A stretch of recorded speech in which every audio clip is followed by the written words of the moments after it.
إن الحمد لله نحمده ونستعينه ونستغفره ونعوذ بالله من شرور أنفسنا ومن سيئات أعمالنا من يهده الله فلا مضل له ومن يضلل فلا هادي له وأشهد أن لا إله إلا الله وحده لا شريك له وأشهد أن محمدًا عبده ورسوله يا أيها الذين آمنوا اتقوا الله حق تقاته ولا تموتن إلا وأنتم مسلمون يا أيها الناس اتقوا ربكم الذي خلقكم من نفس واحدة وخلق منها زوجها وبث منهما رجالا كثيرا ونساء واتقوا الله الذي تساءلون به والأرحام إن الله كان عليكم رقيبا يا أيها الذين آمنوا اتقوا الله وقولوا قولا سديدا يصلح لكم أعمالكم ويغفر لكم ذنوبكم ومن يطع الله ورسوله فقد فاز فوزا عظيما أما بعد فإن خير الحديث كلام الله وخير الهدي هدي محمد صلى الله عليه وآله وسلم وشر الأمور محدثاتها وكل محدثة بدعة وكل بدعة ضلالة وكل ضلالة في النار أيها المسلمون والمسلمات waxaan ku jirnaa bil barakaysan shahru الqur'ani wa shahr الصيام wa shahr الصدقة wa shahr التقوى قال جل وعلا وبقوله يهتدي المهتدون يا أيها الذين آمنوا كتب عليكم الصيام كما كتب على الذين من قبلكم لعلكم تتقون أياما معدودات فمن كان منكم مريضا أو على سفر فعدة من أيام أخر وعلى الذين يطيقونه فدية طعام مسكين فمن تطوع خيرا فهو خير له وأن تصوموا خير لكم إن كنتم تعلمون صيامك الله سبحانه وتعالى wuxuu u waajibiyey inay dadku cabsadaan oo soomka aan soomayna waxaa la doonayaa inuu noo ziyaadiyo taqwa Allahi jalla wa ala iyo Allah subhanahu wa ta'ala inaan u dhowaano in soomka isbedel weyn inuu nagu sameeyo qofka markuu soomo waxaa la doonayaa inuu noqdo qof reformid ah oo waxyaabo badan oo khaldanaa oo uu samayn jiray soomka inuu ka bedelo qofka hadduu cibaadada ku liitay khaasatan salaadaha waajibaadka iyo jamaacadu la ilaaliyo waxaa la doonayaa soomkii inuu bedelo oo qofkii uu noqdo qof ka fikiraya salaadihii jamaacada inuu xaadiro safka hore inuu tago takbiiratu ihraam inaynan dhaafin soddonka beriye ramadaan iyo 10 lagu daray 40 beri inuu isku dayo qofkii takbiiratu ihraam inaynan dhaafin ila rasuulkeena sallallahu alayhi wa alihi wasallam xadiis saxiix wuxuu ku yiri qofka tukada 40 maalmood yudriku takbiirata al-ula kutiba lahu bara'atani bara'atun min an-nifaqi wa bara'atun min an-nar qofka isku daya 40 beri 40 yawman in Allahu akbar imaamka markuu dhaho isagana Allahu akbar uu yiraahdo qofka waxa loo qoraa laba shay baa loo qoraa qofka inuusan munaafiq ahayn munaafiqnimana uusan ku dhacaynin iyo in naarta laga badbaadiyo naarta in laga bariyeelo naartan aan ilaahay markasta ka baryayno inuu naga ilaaliyo oo wattaqu naara allati waquduha an-nas ilaahay uu leeyahay labadaaba qofka waa laga badbaadiyaa marka soomka waxaa la doonayaa qofka inuu ku sameeyo isbedel haddaad quraanka ku liidatay oo aadan quraanka akhrin jirin waxaa la rabaa soomkii inuu cabsi ku ziyaadiyo ilaahay u dhawaato oo mihal quraan aad ka mid noqoto haddaad suurad akhrin jirtay inuu kuu ziyaadiyo soomkii inaad xisib akhriso xisib haddaad akhrin jirtay inaad juz akhriso juz haddaad akhrin jirtay 2 inaad akhriso 3 haddaad akhrin jirtay 5 inaad ka dhigto soomka waxaa la rabaa dhinac kasta ziyaado inaan ka helno salaatuleyl iyo witr haddaadan tukan jirin waxaa la rabaa soomka inuu kuu ziyaadiyo inaad noqoto qof qiyaamuleyl la yimaada oo aanan noqonin qof taraawiixdii keliya tukada kadibna soomkii markuu dhammaado iska daaya haddaa witrkii aanan tukanin ilan salaadan witrka ee kisigii salaadaha ugu dambeeyay salaadaha lagu soo xiraya habeenkii lagu tukado rasuulkeena sallallahu alayhi wasallam waxyaabihii uu dardaarmay weeyaan abu hurayra wuxuu leeyahay rasuulka wuxuu ii dardaarmay 3 shay waxaa ka mid ahayd waan uutira qabla an anaam inaan witr tukado intaanan seexanin ka hor qofka hadduu dibigtana ma xuma لأن الله سبحانه وتعالى وتر يحب الوتر الله سبحانه وتعالى وكلجيس وتر كان وجعليه فعلى كل حال إلهي وحيري لعلكم تتقون هدي أن وحيابهم سمين جرنا فسقيا dadku daroogo haday cuni jireen sigaar hadii la cabi jiray jaad hadii la cuni jiray gabdhaha maalan oo lala sheekaysto iyo ma aragtay lala baashaalo qofka haday ku badnayd waxaa la rabaa bisha ramadaan inay taqwo u ziyaadiso wixii uu ka dheeraado marka waxaad garan qofka soonkiisii uu soomay waxyaabihii xumaaya dhan hadduu ka tegay in soomkii uu faa'iido ka helayo taqwadii ilaahay uu lahaa lacallakum tattaquun qofka inuu helay taasaa la doonayaa soonka walaalayaal fadligiisa aad buu u badan yahay haddana waxaan maraynaa 10kii ugu dambeeyey ee bisha ramadaan 3 tobanaad baa loo qaybiyey 10ka ugu horeeya awal iyo awsadka iyo aakhirka waxaana ugu fadli badan 10ka dambe ramadaan baa 10ka hore iyo kan dhexeba ka fadli badan sida awadeed buu rasuulku sallallahu alayhi wa alihi wa sallam 10kan bari markay soo galaan rasuulka waxyaaba la yaab ayuu la iman jiray oo 10kii hore ka gadisan ida dakhala al-'asr shadda mi'zarahu awalan guntiga ayuu adkaysan jiray culimadu waxay leeyihiin kaana yactazil can mucaasharat an-nisaa haweenku ka fogaan jiray oo iyadoo haweenka ay noo bannaaneed habeenkii oo alle subxaanahu wa tacaala uu noo jideeyey in lala mucaasharo oo alle uu yidhi fal'aana baashiruuhun وابتغوا ما كتب الله لكم وكلوا واشربوا حتى يتبين لكم الخيط الأبيض من الخيط الأسود من الفجر ثم أتموا الصيام إلى الليل ولا تباشروهن وأنتم عاكفون في المساجد تلك حدود الله يضا هبينكي نولبني بشهر رمضان إن وحي معاشرة لا سمعيه هذا الرسول كان صلى الله عليه وسلم كان يعتزل أمنا عائشة سدالة الصديقة بنت الصديق رضي الله عنها وعن أبيها شد مئزره محوك له سمين جري وأحيا ليله هبينكي سنو نولين جري نولين بالغا سو عبري معنى هبينكي وحويان قيام يدعو استغفار عباده كجري رسولك صلى الله عليه وآله وسلم naftiisa markuu sidaa u xifdiyey oo wixii mucaasharana uu ka fogaaday isagana cibaadaystay rasuulka kaligiisa muusan isku koobine khayrkii iyo faa'iidadii in lala qaybsado darteed waa ayqada ahlahu ehelkiisana uu kicin jiray ehelkoo la kiciyo bishaan ramadaan oo wax la xasuusiyo waxa weeyaan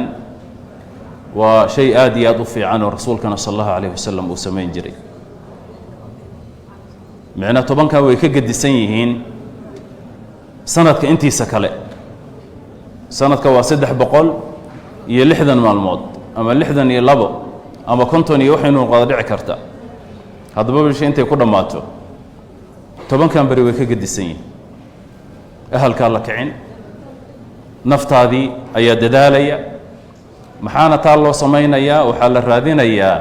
hal habeen oo ka fadli badan 84 sano إنا أنزلناه في ليلة القدر وما أدراك ما ليلة القدر ليلة القدر خير من 1000 شهر كم بلود بوهبينك كفل لبدين 84 سنة هدينا لسي أنه إلهي كرجينينا إنه نسيه دم بداف كودا يدرجات كودا ومضان نبي محمد صلى الله عليه وسلم دأديدا ولحدا إلا تضباطا أنت أقول حياة ذنبيدا إذا أردنا هدي لقول دافو هبين كاس أجر كي أردنا لقول سيو زيادة كلاكوس وهريسة ودرجات كون نقونية مركا وهبينا آد ياد لو دذالو ويان وهبينا أنا لقسي حم ويان سيدا درتيد با صحابة سيدا يقول دذالي جرين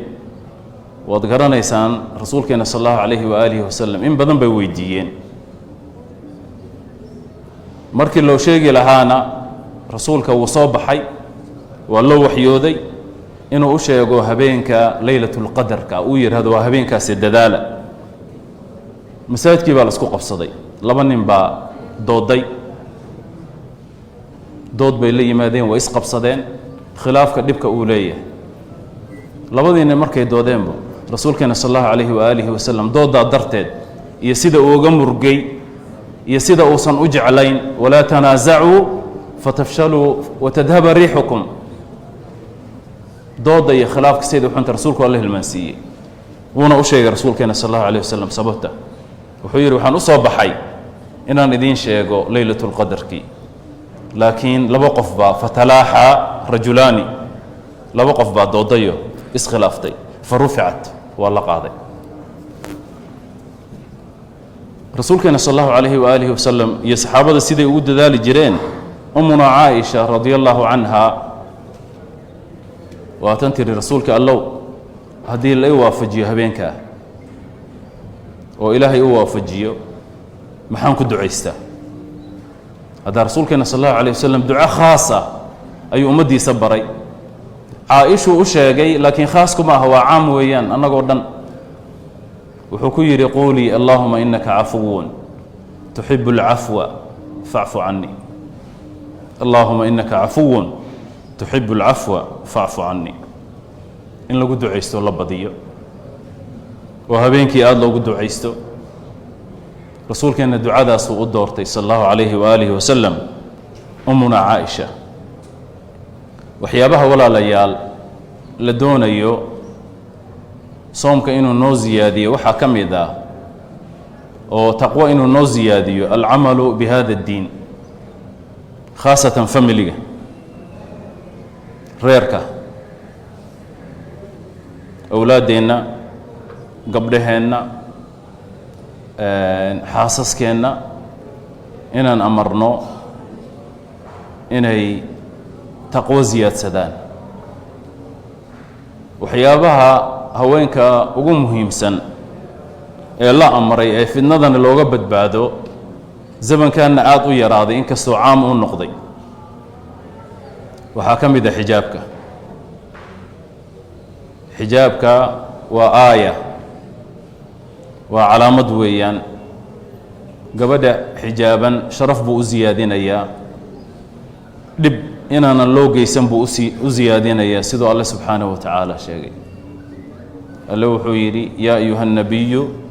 قل لأزواجك وبناتك ونساء المؤمنين يدنين عليهن من جلابيبهن ذلك أدنى أن يعرفنا فلا يؤذين وكان الله غفورا رحيما رسولك الله أمري قل لأزواجك وبناتك قبله ونساء المؤمنين يدنين عليهن من جلابيبهن jilbaabka inay xirtaan maxaa faa'iido laga helayaa dalika adna an yucrafn mu'minaadka iyo hayra almu'minaat in la kala garto oo gabadhii markaa la ilaaliyo la xifdiyo oo markaa dhib aanan loo geysanin gabadhu xijaabka markay qabto qof kastaa tixgelin qof kastaa ilaalin alxamdu lilah zamankaana siduu u shaacbaxay waad ogtihiin meelaha uu gaaray ee la gaarsiiyey kongareeska isagoon weligiisa lala tegin waa lala tegay east africa madaxweynihii ugu horreeyey ee haweeney ee noqda madaxweyne maanta xijaab bay wadataa oy la gelaysaa meel kasta waa aaya waa sharaf qofka wuxuu rabo isagu ha ahaado laakiin amar ilaahay uu ma aragtay amre qofka inuu fuliyo waa shay runtii aad iyo aad u fiican xijaabka markaa walaalayaal gabdhaha loo xirayo ama iyagu ay xirayaan shuruuduu leeyahay gabadha awalan waxaa u fiican inay gurigeeda joogto siduu alla yidhi waqarna fii buyuutikun walaa tabarajna tabaruj aljaahiliyati اluulaa gurigooda inay nagaadaan ay joogaan ilan walaysa dakaru kalunhaa rag iyo haween ma sinna hadday soo baxaan laakiin waxaa la doonayaa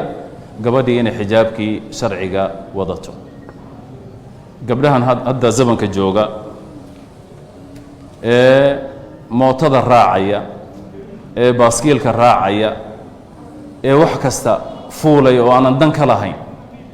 waa shay horey loo arkay maaha waxay ku tusaysaa meesha in akhlaaq xuma ay ka jirto bal ilaahay wuxuu amray waidaa sa'altumuuhunna mataacan fas'aluuhunna min waraa'i xijaab iyagiina maanta gabdhihii waad aragteen iyagoo xijaaban bay mooto raacayaan qofkii waday bay ku dheggan yihiin xijaabkoodii bay kor u qaadanayaan horaadkoodii bay saarayaan ilaahay waxaan ka baryaynaa gabdhaha inuu ilaahay soo hanuuniyo gabdhahana ilaahay ka cabsadeen waa xaasaskeenii waa gabdha nala dhashay waa kuwa nala darisa waa kuwa wax aan barno in iyagana lala hadlo arrintaa lagu baraarujiyo oo loo sheego aad bay u fiicantay xijaabka markaa walaalayaal shuruuduu leeyahay oo gabadha haddii dad ajaanib ay la joogto siday u xijaabanaysaa ama hadday soo baxdo gurigeeda ka soo baxdo xijaab noocee ah ayay xiranaysaa awalan waxay leeyihiin an yakuuna saatiran lijamiici badaniha ila alwajh waalkafayn jirkeedoo dhan xijaabka inuu qarinayo wejiga iyo labada gacmood mooye faqad ikhtalafa ahlu اlcilmi fii wujuubi sitrihima wاlraajixu alwujuub bay leeyihin culimmada kaa waa isku khilaafeen laakiin sida waxa weeyaan sugan waxa weeyaan gabadha gacmaheeda iyo wejigeedaba inay qarsato laakiin khilaaf baa ka jira culimmada laakiin xijaabkii weynaa gabadha haddii laga helo oo sharciga ahaa falaa ba'sa xijaabka waa jamiica badaniha inuu asturayo tan labaad xijaabka shardigiisa waxaa ka mid a waanlaa yakuuna dayiqan yasifu taqaasiima aljismi xijaabka inuu ahayn mid ciriiri ah oo gabadhii ku dheggan oo yasifu taqaasiima aljismi jirka qaybihiisa inuusan markaa sawiraynin gabar baa xijaab xiranaysa horaadkeedii waa muuqdaan dambeedkeedii wuu muuqdaa waxyaabo badan baa ka muuqdo wuu ku dheggan yahay kaasoo kale xijaab sharciya ma ah oo waxyaabaha lagu fidnoobo waanlaa yakuuna dayiqan shardiga saddexaad ee xijaabka loo shardiyo gabdhahana aan rajaynayno in sha allahu tacaala inay qaataan bishan ramadaan oo shahru taqwa ah oo cabsidii ilaahay u ziyaado waanlaa yakuuna raqiiqan yashifu camaa taxtahu inuusan ahayn mid khafiifa oo khafiifoo laga arkayo gudaheedii laga arkayo gabdhaha qaarkood xijaab bay korka xiran yihiin surwaalkii baa muuqda qaarkood underwearkii baa waxaa laga yaabaa inuu muuqdo xijaabna ay gabadhii xiran tahay siduu ciriiri ugu yahay iyo sida uu ma aragtay khafiifka u yahay kaana waa shardiga saddexaad weeyaan shardiga afraad ee la doonayo xijaabka gabdhaha aan u xirayno inuu noqdo wa anlaa yakuuna yushbihu libaas الrijaal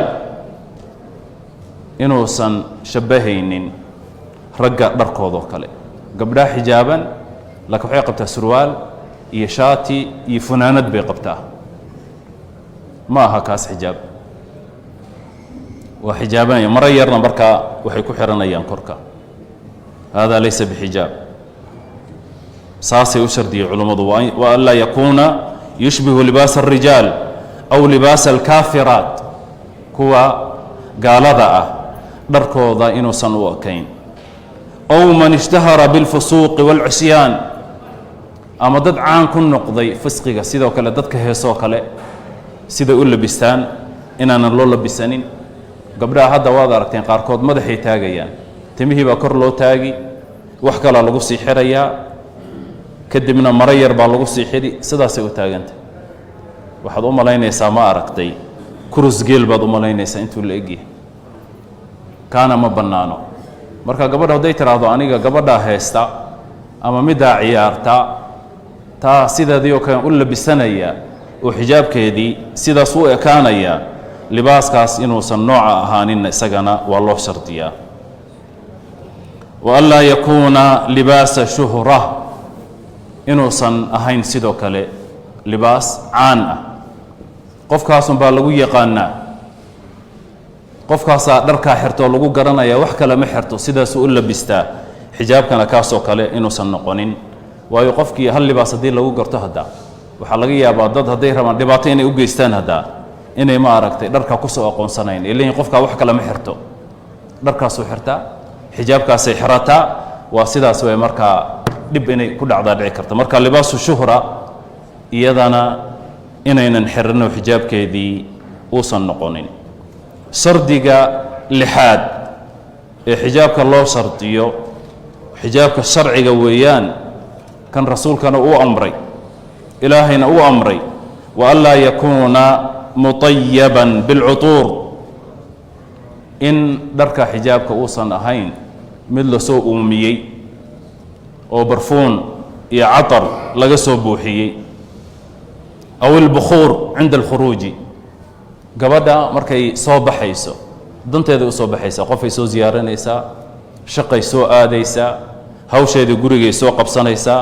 carruur bay iskuul geynaysaa intaasoo dhan markay soo baxayso inaynan soo uunsanin ama catar aynan soo marsan maxaa yeelay rasuulkeena sal allahu calayhi waaalihi wasalam xadiis saxiixa wuxuu ku yidhi ayuma imra'atin istacdarat haween kastoo barfuun soo marsata oo soo baxda raggii soo hormarta iyo meelaha ragga ay joogaan si carafkeedii loo helo fahiya zaaniya fahiya zaaniya fahiya zaaniya haweenka markaa gurigay cadar ku marsanayaan haddana waad aragteen haddee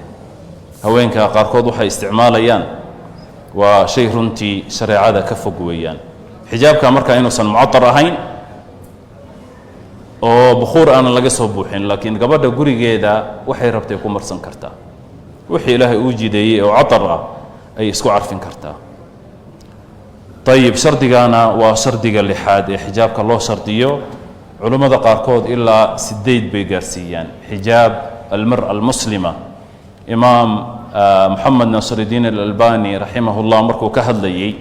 ilaa 8 buu gaarsiiyey facalaa kulli xaal gabadha muslimadda ah ramadaankan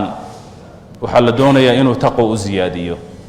taqwadana waxaa ka mid a gabadha xijaabkeeda inay adkaysato oo qaabkan modeelka cusub ama tartanada qaarkood lagu galo gabar baa waxaa lagu leeyahay quruxday u tartamaysaa kadibna waxay xiratay xijaab bay xiratay xijaab bay samaysay lagu tartamo kaasay tartankii ay ku gelaysaa haddii goormuu sharciga banneeyey in gabdhaha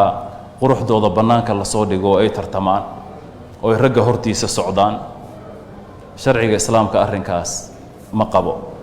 فعلى كل حال بشان رمضان بركيسن وحن إلهي كرجينينا إنه بشان رمضان تقوى زياديو حقنا نوهنونيو الله سبحانه وتعالى توبدنا استغفارتنا وأقبله لنا نوافجي الله سبحانه وتعالى ليلة القدر بشاس بركيسان رمضان هبينك كجرا وهبين قرآنك لسود الجيي سيدو الله سبحانه وتعالى تلمامي بسم الله الرحمن الرحيم حاميم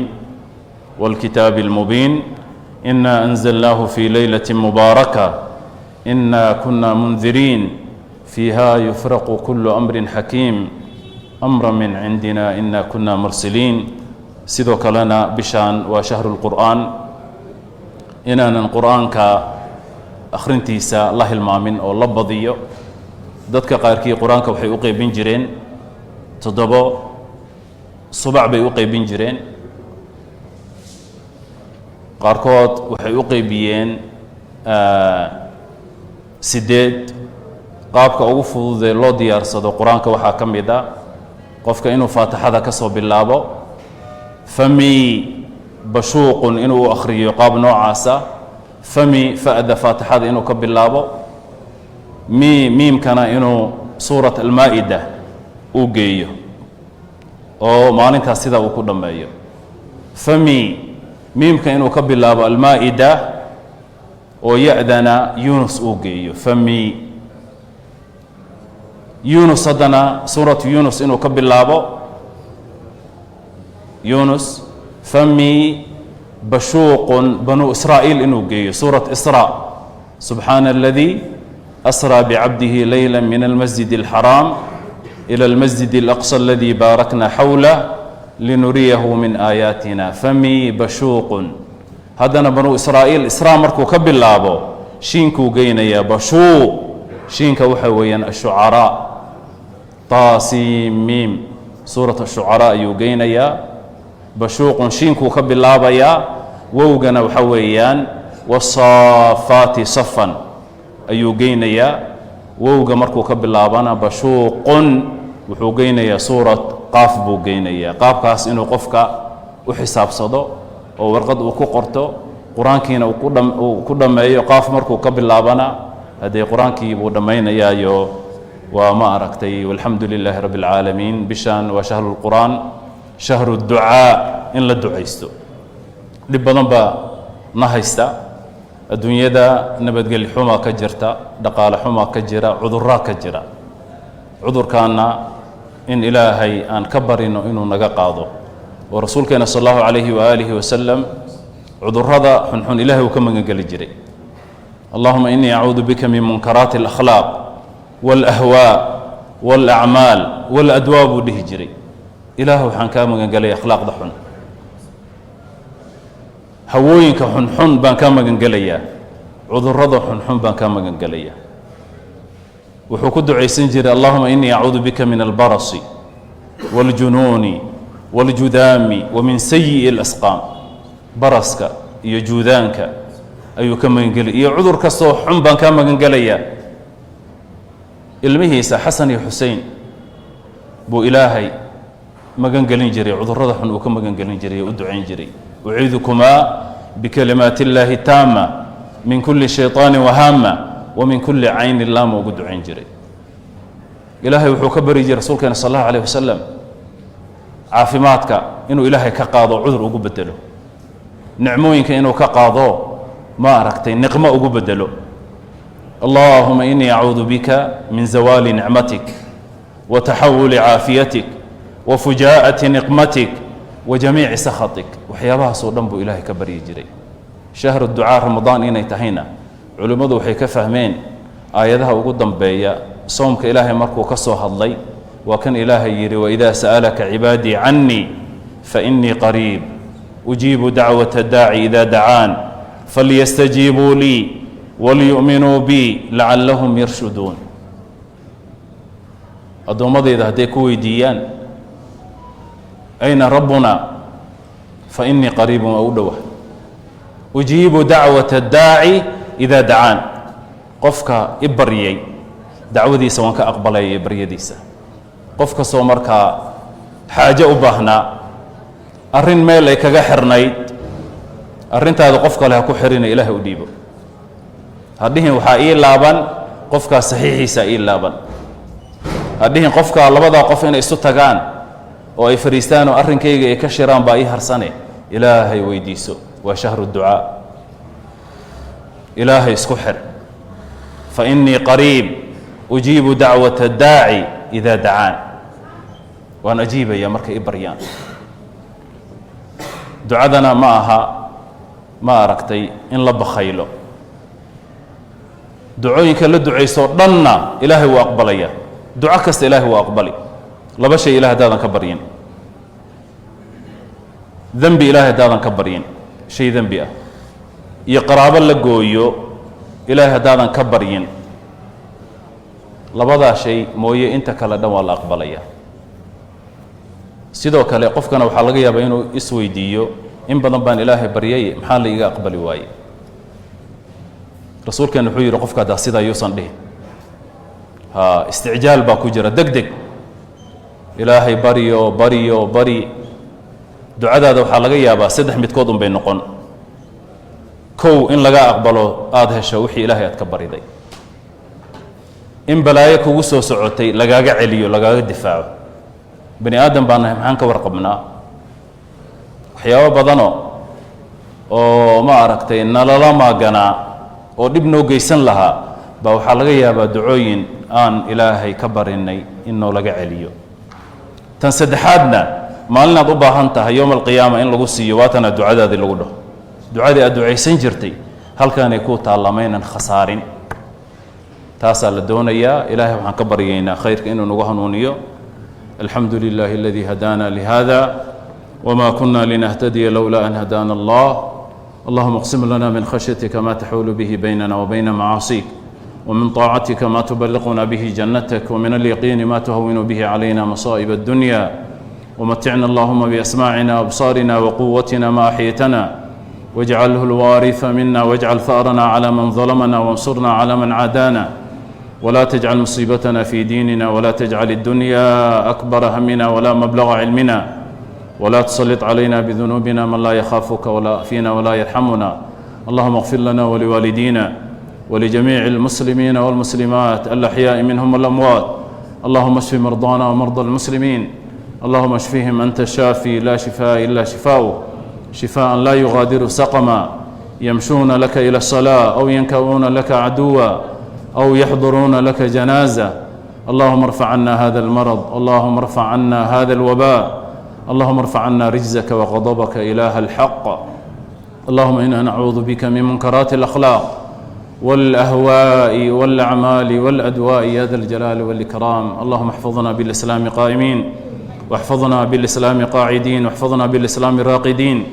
ولا تشمت بنا عدوا ولا حاسدا اللهم إنا نسألك من كل خير خزائنه بيدك ونعوذ بك من كل شر خزائنه بيدك يا ذا الجلال والإكرام اللهم أصلح لنا ديننا الذي هو عصبة أمرنا وأصلح لنا دنيانا التي فيها معاشنا وأصلح لنا آخرتنا التي إليها معادنا واجعل الحياة زيادة لنا في كل خير والموت راحة لنا من كل شر اللهم ربنا هب لنا من أزواجنا وذرياتنا قرة أعين واجعلنا للمتقين إماما ربي هب لنا من لدنك ذرية طيبة إنك سميع الدعاء ربي هب لنا من الصالحين ربي اجعلنا مقيم الصلاة ومن ذرياتنا ربنا وتقبل دعاء ربي أوزعنا أن نشكر نعمتك التي أنعمت علينا وعلى والدينا وأن نعمل صالحا ترضاه وأصلح لنا في ذرياتنا اللهم أصلح لنا في ذرياتنا اللهم أصلح لنا في ذرياتنا إنا تبنا إليك وإنا من المسلمين ربي أوزعنا أن نشكر نعمتك التي أنعمت علينا وعلى والدينا وأن نعمل صالحا ترضاه وأدخلنا برحمتك في عبادك الصالحين اللهم إنا نسألك إيمانا لا يرتد ونعيما لا تنفد ونسألك مرافقة محمد صلى الله عليه وآله وسلم في أعلى جنة الخلد يا ذا الجلال والإكرام اللهم إنك عفو تحب العفو فاعف عنا اللهم أعتق رقابنا من النار يا ذا الجلال والإكرام سبحان ربك رب العزة عما يصفون وسلام على المرسلين والحمد لله رب العالمين